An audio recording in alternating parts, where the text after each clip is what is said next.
کلا انہا تذکرہ، یہ لفظ بہت اہم ہے. تذکرہ، ذکرہ، تذکیر، فذکر بالقرآن، کیا معنی ہے اس کے؟ یاد دہانی صحیح ترین ترجمہ ہے، یاد دہانی. ایک ہے کسی کو کچھ سکھانا، نئی بات سکھانا، ایک ہے یاد دہانی. اسے ایک چیز معلوم تھی، کوئی بھول گیا، یاد کرانا. جیسے آپ کے کسی دوست نے آپ کو بہت قیمتی قلم دیا تھا، آپ نے اسے بہت سنبھال کر اپنے ٹرنک میں رکھ دیا. اب سال ہا سال ہو گئے، نہ دوست سے ملاقات، نہ وہ یاد. اچانک آپ نے کسی روز ٹرنک کھولا اور وہ قلم آ گیا، تو آپ کو دوست یاد آ جائے گا کہ نہیں؟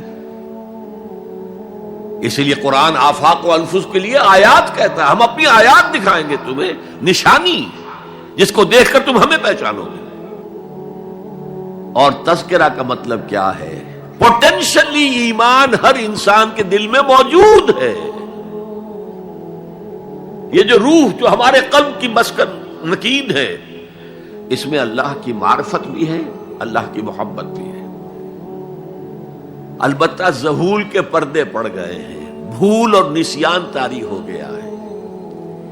ہم دنیا ہی کے اندر گم ہو کر رہ گئے ہیں. ہماری ساری دلچسپیاں دنیا سے ہیں، لہذا ہماری توجہ ہی نہیں ہے. ورنہ ہر انسان کے دل میں یہ جو یہاں ہندوستان میں کہتے ہیں آتما اور پرماتما، آتما اور پرماتما کا تو تعلق بہت گہرا ہے. ابتدا میں بنا دی گئی تھی ارواح، جب ہم سب کے سب تمام انسان آدم سے لے کر اور تا قیامت جو انسان آئے گا دنیا میں، ان سب کی ارواح پیدا کر دی گئی. اور پوچھا گیا الستو بربکم قالوا بلا، یاد ہے؟ لہذا یہ تذکرہ ہے، یہ یاد دہانی ہے، تمہارے اندر موجود ہے. اللہ کی معرفت بھی موجود ہے، اللہ کی محبت بھی موجود ہے. لیکن کلا بل ران علی قلوبہم ما کانوا یعملون، ان کے دلوں پر زنگ آ گیا ہے اب ان کے اعمال کی وجہ سے.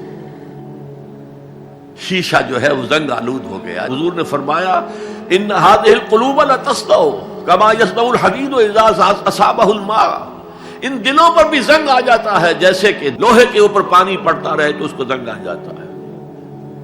پوچھا گیا فما جلاؤها یا رسول اللہ، اے اللہ کے رسول ہماری تلواروں کو زنگ لگتا ہے، ہم پالش کرتے ہیں، سیکل کرتے ہیں، وہ پھر چمک اٹھتی ہیں. تو دل پر اگر زنگ آ جائے تو اس کا علاج کیا ہے؟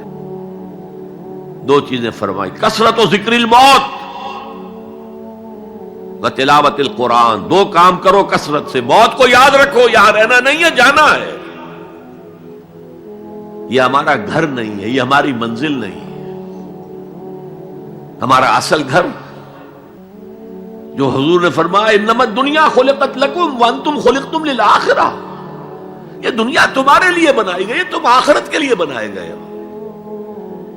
اسی لیے حضور نے فرمایا کن فی الدنیا کانک غریب وعابر السبیل، دنیا میں ایسے رہو جیسے راہ چلتے مسافر ہو یا اجنبی ہو. اپنے بارے میں فرمایا مالی ولی دنیا، مجھے تمہاری دنیا سے کیا سروکار، انما مثلی کراکب استظل تحت شجرۃ ثم راح فترکها، میری مثال اس مسافر کی سی ہے جو ذرا سستانے کے لیے کسی درخت کے سائے میں بیٹھتا ہے تھوڑی دیر. وہ اس کا گھر تو نہیں ہے، اس کی منزل نہیں ہے، پھر وہ اس کو چھوڑتا ہے، اپنا راستہ لیتا ہے. یہ اگر ہمارا تصور قائم ہو جائے، کلا انہا تذکرہ. اب اس کے بعد جو الفاظ آئے فی صحف مکرمۃ مرفوعۃ مطہرۃ بایدی سفرۃ کرام بررہ، یہ جو قرآن ہے، جو تذکرہ ہے، یہ بڑے ہی انتہائی پاکیزہ صحیفوں میں ہے.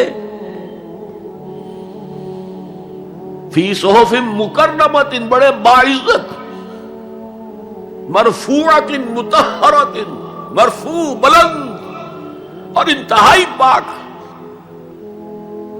بے ایدی سفرۃ، یہ کن کے ہاتھوں میں ہے؟